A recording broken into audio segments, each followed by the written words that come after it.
안녕하세요, 첼시팬 여러분, 앙크TV입니다. 오늘 같은 경우에는 보드진, 첼시의 보드진은 어떻게 구성되어 있고 로만 휘하에 어떤 측근들이 있으며 그들은 어떤 역할을 하는지 알아보도록 하겠습니다. 바로 보시겠습니다. 사실 보드진은 정말 많은 사람들로 구성이 되어 있습니다. 스카우터들도 그렇고 유스팀들도 그렇고 다 보드진이라고 볼 수 있습니다. 대표적으로 첼시 재정이나 영입이나 구단 운영에 영향력을 미치는 그런 보드진들로 한번 알아보도록 하겠습니다. 일단 회장인 브루스 복부터 알아보도록 하겠습니다.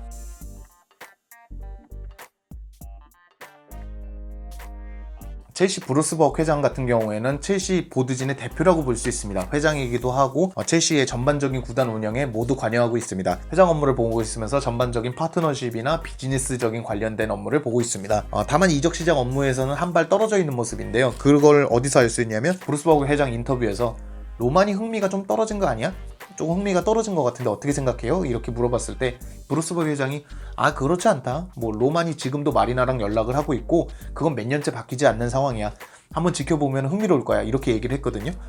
그 얘기를 반대로 뒤집어 본다면 로만은 마리나와 이적 시장 전반에 대한 이야기를 하고 브루스 벅 회장은 그거를 이제 관망하거나 혹은 어느 정도 조언만 할 수 있는 역할이 아닌가. 아무래도 브루스 벅 회장이 참견하지 마 이런 건 아니더라도 이적 시장 업무에 대해서 보지 않고 있다. 그렇게 알 수 있을 것 같습니다. 다음은 유진 테넨바움입니다.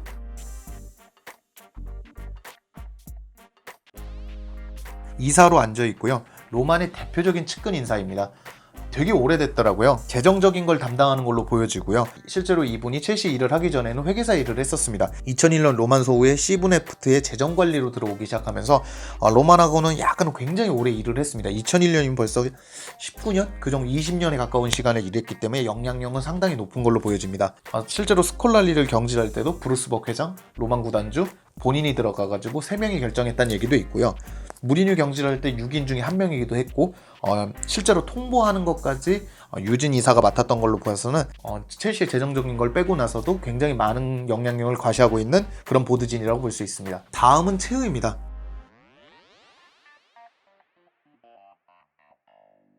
다음은 최의입니다. 기술 이사직을 맡고 있고 자문 역할까지 겸하고 있다는데 옛날 기술 이사직에 있었던 에메랄도 역할까지는 아닌 것 같습니다. 에메랄도는 실제로 영입까지 관여하면서 구단의 전반적인 걸 마리나와 함께 쌍두마차로 이끌어갔었거든요. 그런 정도의 권한은 부여받지 않고 약간 감독과 보드진 혹은 감독과 마리나 그 중간 단계에서 조율을 봐주는 것 같습니다. 실제로 감독과 보드진이 소통이 되지 않아서 특히 영입 이적 시장에서 소통이 되지 않아서 불화가 많이 났었는데 그거를 완충하는 조언자 역할로 보드진의 최의가 있는 것 같습니다.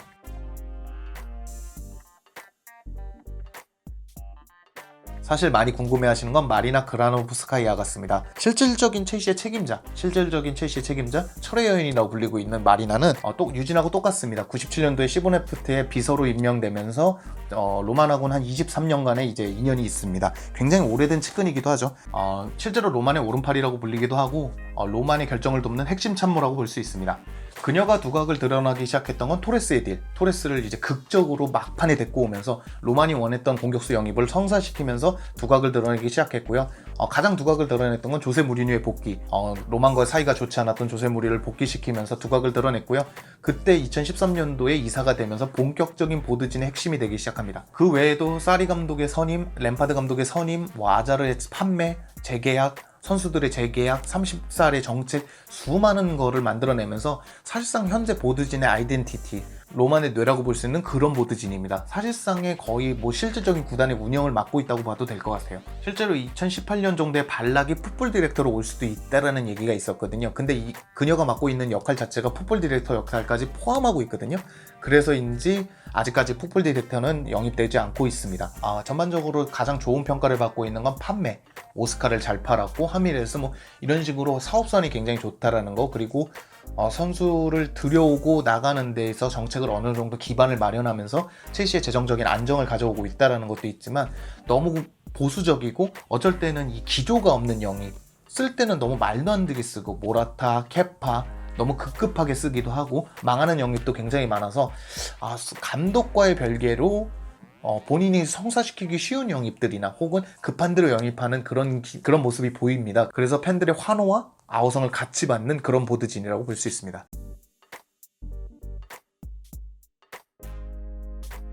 풋볼 디렉터, 많은 분들이 왜 풋볼 디렉터를 얘기하는지 그거에 대해서 한번 알아보도록 하겠습니다. 풋볼 디렉터 같은 경우에는 이적 시장 전반을 다루는 것으로 알려져 있습니다. 풋볼 디렉터 자체가 구단 운영보다는 물론 구단 운영도 하는 것이죠. 보드진이다 보니까. 하지만 이제 전반적인 이제 선수 영입이나 뭐 선수 운영, 스쿼드의 관리, 감독과의 대화 이런 거를 보면서 전반적인 경기에 직접적인 영향을 줄 수 있는 보드진이 됩니다. 실제로 마리나가 그런 역할을 하고 재계약, 뭐 구단 영입, 뭐 선수 영입, 뭐 이런 거 감독 선임, 뭐 이런 것까지 마리나가 맡고 있는 것처럼 풋볼 디렉터가 그런 역할을 하고 있습니다. 근데 왜 전문적인 풋볼 디렉터가 필요하냐? 그거에 대해서 한번 알아보도록 하겠습니다. 전문적인 풋볼 디렉터가 온다는 거는 되게 장기적인 목표를 잡아줄 수가 있어요. 감독들은 늘 장기적인 목표를 제시할 수밖에 없습니다. 단기만 하고 갈라 그러는 감독은 당연히 없기 때문에 풋볼 디렉터와 함께 장기적인 목표를 맞추는 것이 굉장히 중요합니다.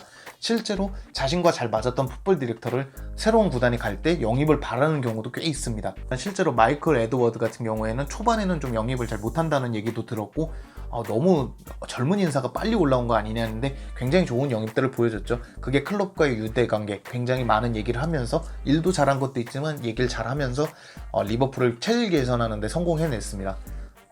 실제로 맨유와 첼시의 공통점은 아무래도 축구 관련된 그런 구단 운영자, 보드진이 아니라 우드워드라든가 비서였던 마리나 그라노브스카야 뭐 이런 보드진이 운영하다 보니까 전체적으로 축구적으로 조금 아쉬운 게 굉장히 있습니다. 왜냐면 팬들이나 감독이나 선수진, 이제 스쿼드를 구성하는 이제 팀원들 입장에서는 저게 필요할 것 같은데 이렇게 나오고, 특히 첼시의 30세 정책은 너무 철저하게 지키고 있는 것도 있거든요. 레전드 대우가 좀 부족하다. 그러니까 아직까지 창창하게 잘하는 선수한테 꼭 굳이 1년 계약을 해야겠느냐, 뭐 이런 거. 그리고 너무 금액적인 것만 바라보는 것도 있고요. 구단을 운영하는 데 있어서 금액적인 걸 바라보는 건 당연하죠. 비즈니스 사업이다 보니까 금액적인 것도 중요하지만 너무 금액만 바라다 보면 이 구단 운영이 뒤처질 수밖에 없습니다. 대체로 단적인 예로 첼시는 올해 최고의 흑자를 냈습니다. 유럽 최고의 흑자를 냈습니다. 영입이 없고 계속 수익만 내고 있으니까 흑자를 냈지만 지금 팬들은 희망적인 상황보다는 좀 절망적인 상황을 바라보고 있어요. 챔스를 못 나가면 영입이 안 될 텐데, 이 선수는 우리가 데리고 와야 될 텐데, 왜 이 선수만 너무 노리지? 영입 가능성이 없는데, 이런 거 있잖아요. 그러니까 전체적으로 팬들의 기대와는 조금 멀어져 있습니다. 실제 풋볼 디렉터들은 그걸 좁혀줄 수 있거든요. 전문적인 풋볼 디렉터가 와야 된다는 이유는 그런 데도 있습니다. 그리고 이제 구단이 로만이라는 단어에서 벗어날 수가 있어요. 로만이 가장 원하는 건 내가 없는 그 첼시 시대도 굉장히 잘 돌아갔으면 좋겠다, 이런 얘기를 한번 언급한 적이 있습니다. 실제 그렇게 되려면 풋볼 디렉터가 있어야 되고요. 왜냐면 장기적인 플랜으로 따라서 바르샤나 뭐 이런 팀들처럼 리버풀이나 이게 장기적인 플랜에 따라서 로만의 입김이 아니라 또 한 사람의 입김이 아니라 전체적인 이 플랜에 따라서 움직일 수 있는 그런 팀이 돼야 되거든요. 첼시가 요즘 가장 많이 듣는 비난 중에 하나가 색깔이 없다. 구단에 색깔이 없다. 그걸 돈으로 색깔을 입혀왔었거든요. 좋은 선수들이 오면 경기력은 올라가기 마련이고 좋은 감독이 오면 경기력이 올라가기 마련인데 현재 첼시는 이제 그게 불가능해졌기 때문에 어느 정도 팀 색깔을 입힐 필요가 있습니다. 그 색깔에 맞는 감독이 오든가 아니면 지금 램파드 감독의 색깔에 맞춰서 장기 플랜을 짜든가 이런 식으로 가야 되는데, 그런 역할을 해줄 수 있는, 그런 중심을 잡아줄 수 있는 게 풋볼 디렉터입니다. 그렇기 때문에 풋볼 디렉터가 빨리 왔으면 좋겠고요. 말씀은 드렸지만 쉽지 않을 것이다. 로만 체제가 그러니까 역설인 거죠. 로만 체제 이후를 대비하려면 풋볼 디렉터가 필요하지만 풋볼 디렉터가 오려면 로만 체제가 끝나야 된다는 역설이 있습니다.